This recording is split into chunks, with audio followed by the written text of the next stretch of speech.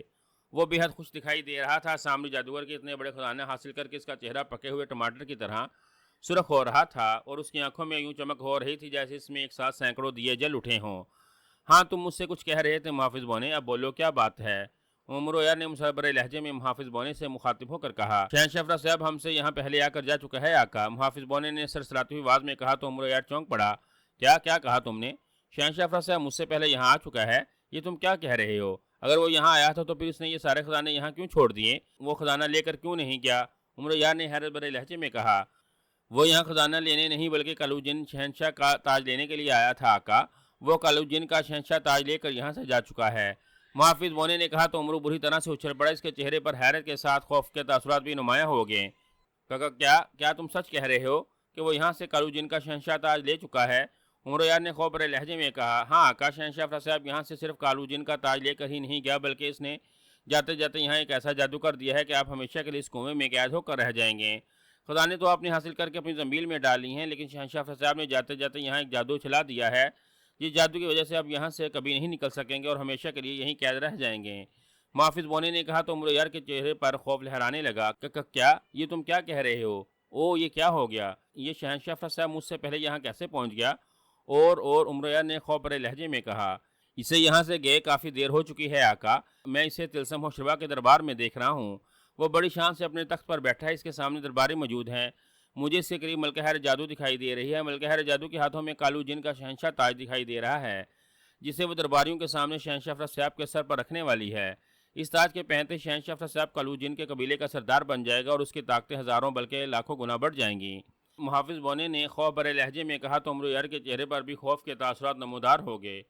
اور اگر اس نے تاج پہن لیا تو وہ پہلے سے زیادہ طاقتور اور شیطان صفت بن جائے گا، وہ جنات کی فوج کی مدد سے سردار امیر حمزہ کی فوج پر حملہ کرائے گا اور جنات سردار امیر حمزہ کی فوج کو واقعی کچل کر رکھ دیں گے۔ اسے روکو محافظ بونے، ملکہ جادو کو روکو، وہ شہنشاہ افرا صاحب کے سر پر تاج نہ رکھے، روکو اسے۔ عمر یار نے بری طرح سے چیختے ہوئے کہا۔ میں اسے کیسے روک سکتا ہوں آقا، یہ کام آپ ہی کی کرنا ہے، لیکن کیسے؟ میری سمجھ میں کچھ نہیں آ رہا۔ محافظ بونے نے پریشانی کے عالم میں کہا۔ تمہاری سمجھ میں تو تب آئے گا نا جب تمہارے سر میں عقل نام کی کوئی چیز ہوگی۔ میں عمر یار ہوں، برقرار شعلہ تپاوت اور جادوگر ہاں، میں دیکھتا ہوں کہ یہ ملکہ جادو شہنشاہ تاج کیسے شہنشاہ افرا صاحب کے سر پر رکھتی ہے۔ عمر یار نے کثیرے لہجے میں کہا۔ اب کچھ نہیں ہو سکتا آقا، آپ کو طلسم ہوشربا اور شہنشاہ افرا صاحب کے دربار تک پہنچنے میں بہت وقت لگ جائے گا اور ملکہ جادو کو تاج لے کر شہنشاہ افرا صاحب کے قریب آتا دیکھ رہا ہوں، بس چند لمحوں کی بات ہے، وہ تاج شہنشاہ افرا صاحب کے سر پر رکھ دے گی اور پھر سب کچھ ختم ہو جائے گا۔ محافظ بونے نے کہا اور اس کی بات سن کر عمر یار بے چین ہو کر رہ گیا، لیکن دوسرے لمحے وہ یک لگ اچھل پڑا، اس کی آنکھوں کی چمک بڑھ گئی جیسے اسے کوئی انوکھی ترکیب سمجھ میں آ گئی ہو۔ شہنشاہ افرا صاحب کا دربار کچا کچ بھرا ہوا تھا، وہاں جشن کا سماں تھا، اس کے سامنے دربار میں درباری جادوگر اپنی مخصوص نشستوں پر بیٹھے تھے، وہ سب کے سب بے حد مسرور دکھائی دے رہے تھے۔ شہنشاہ افرا صاحب نے انہیں کالوت قبیلے کے جنات کے تاج کے بارے میں بتا دیا تھا، اس نے درباریوں کو یہ بھی بتا دیا تھا کہ اس نے سامنے جادوگر کے خزانے کے کنویں میں ایک ایسا جادو کر دیا ہے کہ اگر عمر یار وہاں پہنچ کر وہاں سے سارے خزانے حاصل بھی کر لے تو وہ بھی اس کنویں سے باہر نہیں آ سکتا۔ اس نے جادو کی مدد سے اس کنویں کو ہمیشہ ہمیشہ کے لیے بند کر دیا تھا اور عمر یار کو وہیں بھوکا پیاسا مرنے کے لیے چھوڑ دیا تھا۔ شہنشاہ افرا صاحب نے اعلان کرایا تھا کہ وہ سب کے سامنے شہنشاہ تاج اپنی ملکہ جادو کے ہاتھوں اپنے سر پر رکھوائے گا۔ ملکہ جادو اس کے سامنے تھی اور اس کے ہاتھوں میں وہی 3 ہیروں والا تاج دکھائی دے رہا تھا جو شہنشاہ افرا صاحب نے سامری جادوگر کے خزانے والے کنویں سے حاصل کیا تھا۔ جب شہنشاہ افرا صاحب سامری طلسمات سے شہنشاہ تاج لے کر لوٹا تھا تو ملکہ جادو اس کے پاس تاج دیکھ کر بے حد خوش ہوئی تھی اور اس نے شہنشاہ افرا صاحب کو بتایا کہ اس کے جانے کے بعد پتال سے بقولی چڑیل آئی تھی۔ اس نے بتایا تھا کہ عمر یار کو پتال کی تاریک دنیا کی کالی ملکہ نے غائب کیا تھا، وہ بھی عمر یار کے ذریعے تاج حاصل کرنا چاہتی تھی۔ اب تاج چونکہ اس کے پاس ہے اس لیے ملکہ جادو نے دربار میں تاج پوشی کی رسم ادا کرنے سے پہلے شہنشاہ افرا صاحب کے تخت کے ارد گرد ایک جادوئی سار بنا دیا ہے تاکہ کالی ملکہ اور اس کی شیطانی ذریت شہنشاہ افرا صاحب کی تاج پوشی کی رسم میں کوئی رخنہ اندازی نہ کر سکیں۔ آئیے ملکہ اور اپنے ہاتھوں سے اس تاج کو میرے سر پر رکھیے اور مجھے طلسم ہوشربا کے شہنشاہ کے ساتھ ساتھ جنات کے سب سے بڑے قبیلے کالوت قبیلے کے جنات کا سردار بننے کا اعزاز دیں۔ اس قبیلے کا سردار بنا کر آپ بھی ان جنات کی ملکہ بن جائیں گے اور کالوت قبیلے کے تمام جنات ہمارے غلام بن جائیں گے، جس سے ہماری طاقتوں میں ہزاروں گنا اضافہ ہو جائے گا۔ ہم ان جنات کو اپنا غلام بنا کر اپنی طاقتیں بڑھائیں گے اور ان جنات کی مدد سے پوری دنیا کی فوج کا آسانی سے مقابلہ کریں گے اور انہیں شکست دے کر دنیا کے تمام ممالک پر قبضہ کریں گے۔ ہم ان جنات کو اپنا غلام بنا کر سب سے پہلے سردار امیر حمزہ کی فوج کو تہس نہس کریں گے اور طلسم و شربا کی ان کے خلاف پہلی اور بڑی فتح حاصل کریں گے، بہت بڑی فتح۔ آئیے آگے آئیے اور اپنے ہاتھوں سے یہ تاج ہمارے سر کی زینت بنا دیں۔ شہنشاہ افراد صاحب نے مسلسل بولتے ہوئے کہا۔ کیوں نہیں آقا، ملکہ حیر جادو نے کہا، اور وہ تاج لے کر آہستہ آہستہ قدم اٹھاتی ہوئی شہنشاہ افراد صاحب کی جانب بڑھنے لگے اور پھر اس کے سامنے آ کے رک گئی۔ اسی لمحے چبوترے پر کالی ملکہ اور اس کے ساتھ بے شمار سیاہ شیطانی زری چڑیلوں کے روپ نمودار ہوئی اور وہ سب چونک پڑے۔ یہ تاج میرے حوالے کر دو ملکہ حیر جادو، یہ تاج ہمارے سر پر سجے گا، صرف ہمارے سر پر، کالی ملکہ نے چیختے ہوئے کہا۔ اسے دیکھ کر شہنشاہ افراد صاحب اور ملکہ حیر جادو کے چہرے غصے سے بگڑ گئے۔ یہاں سے دفان ہو جاؤ کالی ملکہ، یہ تاج ہم نے حاصل کیا ہے، ہماری تم سے کوئی دشمنی نہیں، ہمیں غصہ نہ دلاؤ اور واپس اپنی کالی دنیا میں لوٹ جاؤ، ورنہ۔ شہنشاہ افراد صاحب نے گرجتے ہوئے کہا۔ ورنہ کیا شہنشاہ افراد صاحب؟ کالی ملکہ نے گھبرا کر کہا۔ ورنہ ہماری تم سے ٹھن جائے گی اور تم یہاں سے زندہ واپس نہیں جا سکو گی۔ شہنشاہ افراد صاحب نے اسی طرح سے گرجتے ہوئے کہا۔ او نہیں، تم طلسم و شربا کے شہنشاہ ہو، میں بھی پتال کی کالی دنیا کی ملکہ ہوں۔ کالی ملکہ، سنا تم نے؟ میری طاقتیں تم سے کم نہیں، اپنی ملکہ حیر جادو سے کہو یہ تاج مجھے دے دو، ورنہ میں یہاں ہر طرف تباہی پھیلا دوں گی، تم دونوں کو بھی زندہ نہیں چھوڑوں گی۔ کالی ملکہ نے غصے سے چیختے ہوئے کہا۔ نہیں، یہ تاج تمہیں کسی بھی صورت میں نہیں مل سکتا، اگر تم میں ہمت ہے تو آؤ اور مجھ سے یہ تاج حاصل کر لو، ملکہ حیر جادو نے کہا۔ یہ آپ کیا کہہ رہی ہیں ملکہ حیر جادو؟ شہنشاہ افراد صاحب نے ملکہ حیر جادو کی بات سن کر چونک کر کہا۔ آپ فکر نہ کریں آقا، یہ ہم تک نہیں پہنچ سکتی، ملکہ حیر جادو نے کہا۔ جاؤ اس ملکہ حیر جادو اور شہنشاہ افراد صاحب کو ختم کر دو اور ملکہ حیر جادو سے تاج چھین کر لاؤ، کالی ملکہ نے چیختے ہوئے کہا۔ تو اس کے ساتھ آئی ہوئی چڑیلیں چیختی چلاتی اور لمبے لمبے ناخنوں والے ہاتھوں سے لہراتی ہوئی شہنشاہ افراد صاحب کے تخت کی طرف بڑھیں، لیکن جیسے ہی وہ آگے بڑھی ان کے پاؤں ملکہ حیر جادو کے وہاں بنائے ہوئے حصار پر پڑے، اچانک انہیں آگ لگی اور وہ جلنا شروع ہو گئیں۔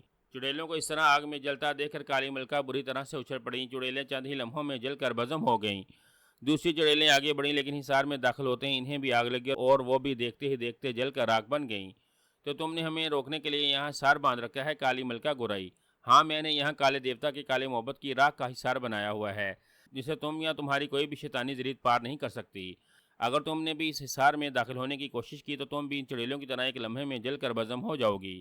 اگر تمہیں اپنی جان پیاری ہے تو چلی جاؤ یہاں سے، ملکہ حیر جادو نے گھبراتے ہوئے کہا۔ تو کالی ملکہ اسے غسیلی نظروں سے گورنا شروع ہو گئی۔ کالے دیوتا کے کالے محبت کی راکھ کی وجہ سے واقعی میں حصار نہیں پار کر سکتی۔ ٹھیک ہے، میں چلی جاتی ہوں، لیکن یاد رکھنا میں بہت جلد لوٹ آؤں گی اور شہنشاہ افراد صاحب کا سر کاٹ کر تاج سمیت لے جاؤں گی، یہ تاج میں پہنوں گی، صرف میں، کالی ملکہ نے گھبرا کر کہا، اور پھر وہ یک لخت اپنے ساتھ بھیجی ہوئی چڑیلوں کو لے کر غائب ہوگی۔ اچھا کیا ملکہ حیر جادو، جو آپ نے یہاں کالے دیوتا کے کالے محبت کی راکھ کا حصار بنا کر کالی ملکہ کا راستہ روک دیا، ورنہ وہ ہم پر ہیوی ہو جاتی اور ہمیں ہلاک کر کے ہم سے تاج چھین کر لے جاتی۔ اب آئیے اور آ کر یہ تاج ہمارے سر پر رکھ دیں، شہنشاہ افراد صاحب نے کہا۔ تو ملکہ حیر جادو تاج لے کر مسکراتے ہوئے شہنشاہ افراد صاحب کے سامنے آ کھڑی ہوئی۔ اسے قریب آتا دیکھ کر شہنشاہ افراد صاحب نے اپنا سر جھکا لیا تاکہ ملکہ حیر جادو اس کے سر پر آسانی سے تاج رکھ سکے۔ ملکہ حیر جادو نے شہنشاہ افراد صاحب کے سر کی طرف تاج بڑھایا، اسی لمحے اس کی آنکھوں کے سامنے ایک لمحے کے لیے دھند سی چھا گئی۔ اس نے سر جھٹکا اور تاج شہنشاہ افراد صاحب کے سر پر رکھ دیا۔ تاج رکھتے ہی اسے زوردار دھکا سا لگا اور وہ بے اختیار پچھڑتی چلی گئی۔ اس نے بکھلا کر شہنشاہ افراد صاحب کی طرف دیکھا اور پھر وہ جیسے اس کی نظریں شہنشاہ افراد صاحب پر پڑیں، اس کے منہ سے بے اختیار چیخیں نکل گئیں۔ صرف ملکہ حیر جادو ہی نہیں بلکہ دربار میں تمام موجود جادوگر بھی شہنشاہ افراد صاحب کو دیکھ کر ایک جھٹکے سے اپنی جگہوں سے اٹھ کر کھڑے ہو گئے تھے اور شہنشاہ افراد صاحب کی طرف آنکھیں پھاڑ پھاڑ کر دیکھنے لگے۔ کیا مطلب تھا؟ تم یہاں کیسے آ گئے؟ اور شہنشاہ افراد صاحب، میرے شہنشاہ افراد صاحب کہاں ہیں؟ ملکہ حیر جادو نے شہنشاہ افراد صاحب کی طرف دیکھتے ہوئے کہا۔ یہاں شہنشاہ افراد صاحب کی جگہ عمرو یار بیٹھا مسکرا رہا تھا اور شہنشاہ تاج اس کے سر پر جگمگا رہا تھا۔ یہ سب لمحوں میں ہو گیا تھا کہ تخت سے اچانک شہنشاہ افراد صاحب غائب ہوا تھا اور اس کی جگہ تخت پر عمرو یار شہنشاہ افراد صاحب کے روپ میں نمودار ہوا، اور ملکہ حیر جادو نے شہنشاہ افراد صاحب سمجھتے ہوئے تاج عمرو یار کے سر پر رکھ دیا تھا۔ یوں ہی ملکہ حیر جادو نے تاج عمرو یار کے سر پر رکھا۔ عمرو یار اسی لمحے اپنی اصلی حالت میں آ گیا۔ تمہارا شہنشاہ افراد سامری جادوگر کے خزانے والے کنویں میں پہنچ گیا ہے ملکہ حیر جادو، وہاں خزانہ تو نہیں ہے لیکن وہاں شہنشاہ افراد صاحب کے لیے تنہائی اور اکیلا پن ضرور ہے، اب وہ وہاں رہے گا۔ اس نے اس کنویں میں جادو کیا تھا کہ میں اس کنویں میں سے کبھی نہ نکل سکوں اور یہاں اطمینان سے تمہارے ہاتھوں اپنے سر پر شہنشاہ تاج رکھوا سکے، لیکن میں بھی عمرو یار ہوں، خواجہ عمرو یار، برکرواں شعلہ تپاں اور موج جادوگراں۔ شہنشاہ افراد صاحب، اور تم لاکھ طاقتور جادوگر سہیں، لیکن میرے پاس بھی کراماتی چیزوں کی کوئی کمی نہیں۔ میں فوراً وہاں سے غائب ہوا اور شہنشاہ افراد صاحب کے روپ میں یہاں پہنچ گیا، اور میری جگہ شہنشاہ افراد صاحب یہاں سے غائب ہوا اور اس کنویں میں پہنچ گیا۔ اور یہ سب چند لمحوں میں ہوا، اور شہنشاہ تاج جو تم شہنشاہ افرا صاحب کے سر پر رکھنے جا رہی تھی وہ تم نے اپنے نرم اور کومل ہاتھوں سے میرے سر پر رکھ دیا۔ اب کالوت قبیلے کے جنات کا سردار شہنشاہ افرا صاحب نہیں، میں ہوں۔ عمرو یار نے کہا تو ملکہ حیر جادو اس کی بات سن کر یوں ساکت ہوگی جیسے کسی نے جادو کی چھڑی گھما کر اسے پتھر کی مورتی بنا دیا ہو۔ اس کی آنکھوں میں دھند، اور پھر تاج رکھنے پر جھٹکا اس کی جناتی طاقتوں کی وجہ سے لگا تھا کہ وہ غلط کر رہی ہے، لیکن اس نے دھند چھانے پر کوئی توجہ نہ دی اور اب وہ پچھتا رہی تھی۔ نہیں نہیں، ایسا نہیں ہو سکتا، ایسا نہیں ہو سکتا، تم یہ تاج نہیں پہن سکتے۔ محافظوں، پکڑو اس بدبخت کو، اس کے ٹکڑے اڑا دو، اس سے یہ تاج چھین لو، پکڑو۔ چند لمحے ساکت رہنے کے بعد ملکہ حیر جادو نے لرزتی اور چیختی ہوئی آواز میں کہا تو چبوترے کے پاس موجود نیزہ بردار محافظ تیزی سے عمرو یار کی جانب لپکے۔ جب میں اپنی کراماتی چیزوں سے غائب ہو کر چند لمحوں میں سامری جادوگر کے خزانے والے بند کنویں سے نکل کر یہاں آ سکتا ہوں تو یہاں سے واپس جانے میں مجھے بھلا کتنی دیر لگے گی؟ اب تم اپنا سر پیٹتی رہو اور جا کر سامری جادوگر کے طلسماتی کنویں سے شہنشاہ افرا صاحب کو بچا کر لے آؤ۔ دیکھو میں چلا، عمرو یار نے ہنستے ہوئے کہا، اور پھر وہ یک لخت وہاں سے غائب ہو گیا۔ اسے غائب ہوتا دیکھ کر ملکہ حیر جادو ٹھٹک گئی اور وہ چند لمحے خالی تخت کو دیکھتی رہی، اور پھر وہ لہرائی اور بے ہوش ہو کر گرتی چلی گئی۔ اس قدر اچانک اور پے در پے حیرت انگیز واقعات نے اس کا دماغ موف کر کے رکھ دیا تھا، جس کے نتیجے میں وہ بے ہوش ہو گئی تھی۔ عمرو یار نے 2 نگوں والی انگوٹھی کی مدد لی تھی۔ اس انگوٹھی کی مدد سے وہ سامری جادوگر کے خزانے والے کنویں سے غائب ہوا تھا، اور اس نے انگوٹھی کو حکم دیا تھا کہ وہ اسے فوراً شہنشاہ افرا صاحب کے روپ میں اس کے تخت پر پہنچا دے، اور شہنشاہ افرا صاحب کو وہاں سے اٹھا کر اس کنویں میں پہنچا دے۔ اس کے کہنے کی دیر تھی کہ وہ غائب ہو کر شہنشاہ افرا صاحب کے تخت پر پہنچ گیا، اور شہنشاہ افرا صاحب تخت سے غائب ہو کر کنویں میں پہنچ گیا، اور ملکہ حیر جادو نے عمرو یار کو شہنشاہ افرا صاحب سمجھتے ہوئے تاج اس کے سر پر رکھ دیا۔ چونکہ تاج عمرو یار کے سر پر آ چکا تھا، اس لیے وہ کلوت قبیلے کے جنات کا سردار بن گیا تھا۔ اب وہ غائب ہو کر کالوت قبیلے میں پہنچا۔ وہ کلوت جن کے دربار میں ظاہر ہوا، جہاں کلوت جن سر جھکائے اداس بیٹھا ہوا تھا۔ وہاں سینکڑوں کی تعداد میں جنات تھے۔ ایک آدم ذات کو اچانک وہاں نمودار ہوتا دیکھ کر وہ سب اچھل پڑے، لیکن پھر جیسے ان کی نظریں عمرو یار کے سر پر موجود شہنشاہ تاج پر پڑی، وہ سب کے سب بے اختیار اس کے سامنے جھکتے چلے گئے۔ کالوت جن بھی تخت سے اٹھ کر کھڑا ہو گیا۔ عمرو یار کے سر پر تاج دیکھ کر اس کے چہرے پر مایوسی چھا گئی تھی۔ عمرو یار بڑے اکڑے ہوئے انداز میں چلتا ہوا کالوت جن کے سامنے آ کر کھڑا ہو گیا۔ اسے قریب آتا دیکھ کر کالوت جن تخت سے ہٹ کر بڑے مؤدبانہ انداز میں ایک طرف ہو گیا۔ شہنشاہ تاج آپ کے سر پر ہیں، اسی لیے آج سے آپ ہمارے سردار ہیں۔ آپ کا ہر حکم ہمارے لیے مقدم ہوگا سردار، کالوت جن نے کہا۔ ارے مجھے سردار وردار بننے کا کوئی شوق نہیں ہے۔ یہ تاج سامری جادوگر کے طلسمات میں گرا تھا، جسے شہنشاہ افرا صاحب حاصل کر کے تمہیں اور تمہارے قبیلے کو اپنا غلام بنانا چاہتا تھا۔ اس نے تاج حاصل کر لیا تھا اور اپنی بیوی کے ہاتھوں اپنے سر پر رکھوانے والا تھا کہ میں فوراً وہاں پہنچ گیا اور میں نے اس کی جگہ لے لی، اور ملکہ حیر جادو نے تاج شہنشاہ افرا صاحب کے بجائے میرے سر پر رکھ دیا۔ اب میں یہ تاج پہن کر یہاں تم پر اپنی مرضی چلانے اور حکمرانی کرنے نہیں آیا ہوں۔ تم کالوت جن ہو، اس قبیلے کے سردار، اس لیے تم ہی اس قبیلے کے سردار رہو گے۔ یہ لو اپنا تاج، یہ تاج تمہیں مبارک ہو۔ عمرو یار نے تاج اتار کر کالوت جن کی طرف بڑھاتے ہوئے کہا۔ کالوت جن ہی نہیں، وہاں موجود تمام جنات آنکھیں پھاڑ پھاڑ کر عمرو یار کی جانب دیکھنے لگے، جو ان کے قبیلے کا سردار بن چکا تھا، لیکن وہ اپنی مرضی سے تاج اتار کر واپس کالوت جن کو دیکھ رہا تھا۔ اور پھر عمرو یار نے آگے بڑھ کر تاج کالوت جن کے سر پر رکھ دیا تو کالوت جن واقعی ہکا بکا رہ گیا۔ تم دنیا کے عظیم آدم ذات ہو۔ اس تاج کو پہن کر تم ہم سب کو اپنا غلام بنا سکتے تھے، ہم پر حکمرانی کر سکتے تھے، اور ہمارے ذریعے پوری دنیا پر قبضہ کر کے شہنشاہ بن سکتے تھے، لیکن تم نے یہ تاج مجھے واپس لوٹا کر اپنی عظمت کا ثبوت دیا ہے۔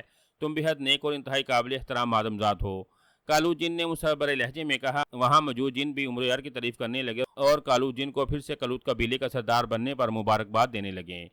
کالوت جن نے آگے بڑھ کر عمرو یار کو گلے سے لگایا اور اس کا شکریہ ادا کرنے لگے۔ اس نے عمرو یار کو اپنے ساتھ تخت پر بٹھایا اور پھر اس کی ذہانت، اس کی عقلمندی اور دریا دلی کی تعریف کرنے لگا۔